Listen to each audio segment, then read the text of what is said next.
Alright everybody, I intend for this video to be relatively fast. Basically I want to take you through a few problems that deal with transformations. Hopefully you've already done the packet that has all the definitions and things for transformations. This is just going to be you more or less seeing some problems that use them and how they kind of work, and what some things you might be expected to do will be.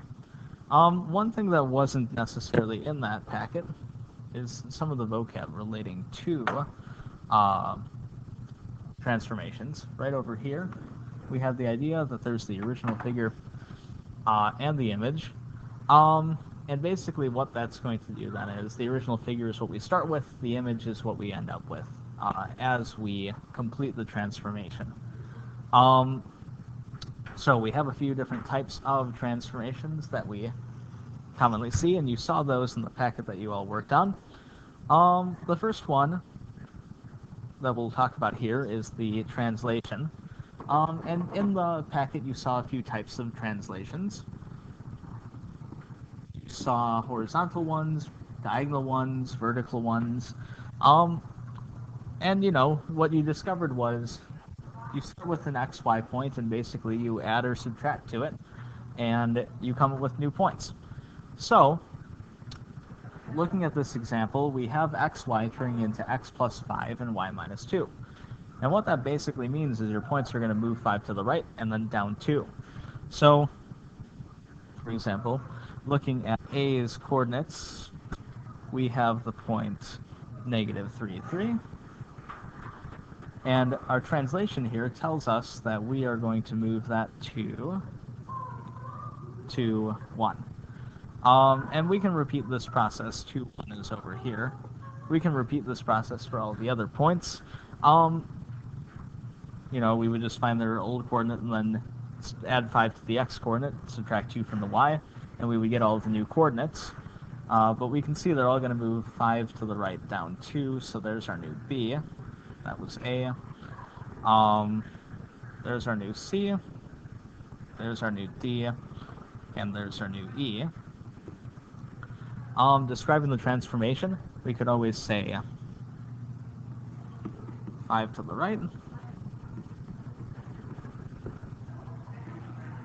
and 2 down. How does the image compare to the original figure? Well, the only thing that changed was where it was, so they're actually congruent to each other. And that's going to be a feature that stays the same in all of these translations. So the next one that we have is reflections. And one thing that you filled out in your packet was the idea that when you're reflecting in the x-axis, what's switching is your y values. They're turning negative. X values stay the same. And in the y-axis, it's kind of the opposite. The x values switch, and the y stays the same. So what this ends up meaning is, for example, in this one over here for reflections on x, we have the point 1, 0. Or sorry, 0, 1. What that's going to switch to then is 0, negative 1, down here.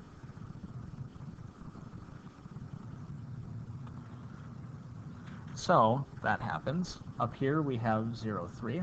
Down here we're going to have 0, negative 3. Or sorry, not 0, negative 3. We have 3, 3, which is switching to 3, negative 3. Over here we have the point 5, 3, which is going to switch to 5, negative 3. So you can see this reflection that's forming in the across the x-axis. Actually, that last part wouldn't go like that. Sorry, that point would be there. There we go. Reflecting over the y-axis is similar.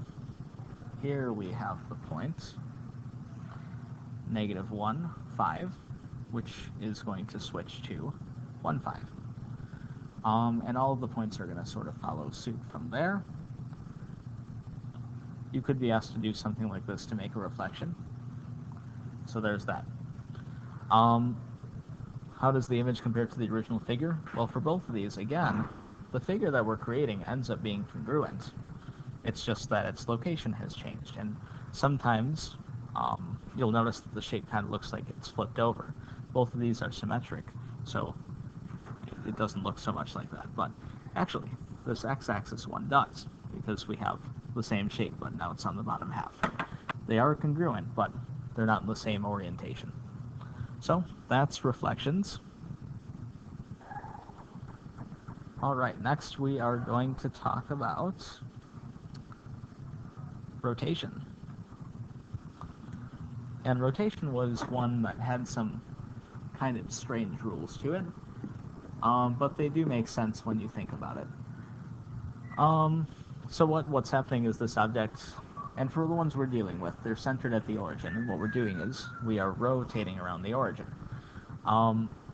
So here we have the original figure. The one that's dashed is our rotation, and we're rotating 180 degrees here, because 90 degrees would end up around here, and 180 degrees ends up where it is. And in 180 degree rotation, one of the things you saw in your packet is that XY, basically what happens is you have the same coordinates, except now they turn negative. So 4, 8 turns into negative 4, negative 8. 4, 2 turns into negative 4, negative 2. 8, 2 turns into negative 8, negative 2, and we have that. The formulas that you wrote down in the packet do a very nice description of showing how that works. Now, one last thing to realize about this is, again, we're moving the shape, but the object itself is staying congruent here. So that pattern has continued on into this one as well. This brings us to the last transformation we have, which is dilations. And this is the one that actually connects the most to our current chapter. So as we look at this example, we see the coordinates of A, which are 0, 3, as is written right here. And we notice that A is turning into P, which is way up there, which has the coordinates 0, 9. So what we want to look for a dilation is what is this multiplying by to get to this point. And we can see that to get from 0, 3 to 0, 9, we're multiplying by 3. And that's going to happen everywhere for dilations. So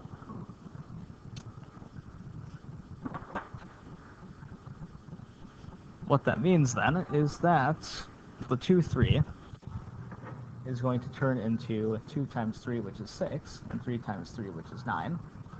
C is going to become 9, 3 by multiplying both of those by 3, and D is going to become 6, 0. This dilation is an enlargement because our new picture is getting bigger, and the scale factor is 3 because that's what we're multiplying by to get to it. These two figures are not congruent, but we can say that they're similar. In the second example that we have,